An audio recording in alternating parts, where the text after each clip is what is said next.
Yehey, yan na. Mag-umpisa na kami na maghukay ng ubi. Wow, ang saya-saya. May pala kami. Wow. Pinagpala kami ng Diyos. Ito na, napitas na ang dayat. Mamaya ulit.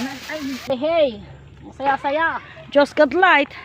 Hindi lang ginto ang hinuhukay, kundi maging ang ube inuhukay. Wow, so big, you know. Was so big. Now, the next problem is how could we going to carry that one? Yes. Tanggalin na lang natin yung mga talagang ano, kasi last naman na sila talaga. Yes, and then we going to bring ano tawag yan? Wow. Mas malaki yung kanina. Plant some more. Niyan, dami nang namatay, oh.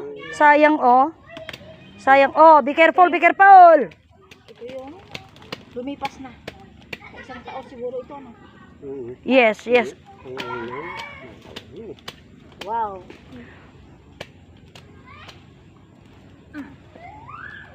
Lumipas na. Pito. Iya. Ito ang pito. Kapilitan mo. Para tamabati. Oo, yung ano, we going to replant another one. Para sa ganun kwan.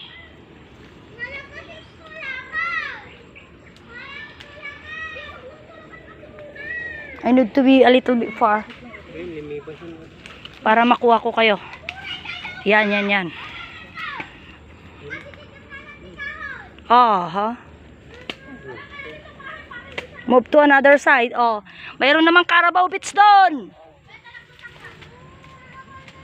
Thank you po. Ano yan? Mga namatay na sila? Magsasaringit pa kaya yan?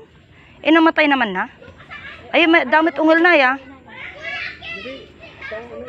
Babamlatan. Mangibago. Manibago. Kung bago na ito, saringitin. O yan, mas malaki. Ito, ubi ito? I guess so. Parang ugil-ugil ito baka.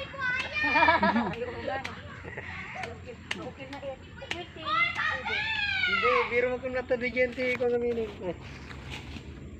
Ito, magka. Matagal na bigay. Dito, yung mag-expire na yan. Ay, expire na. Ayan yung mga subwal na. Oh, don't be noisy. Wala, magwagong yun eh. Pero marami ang ano, di ba? Marami ang... Mas malalaki ang mga... Oo. Pwede kayang gadgadin yan tapos ipirito na kagaya ng kamuting kahoy?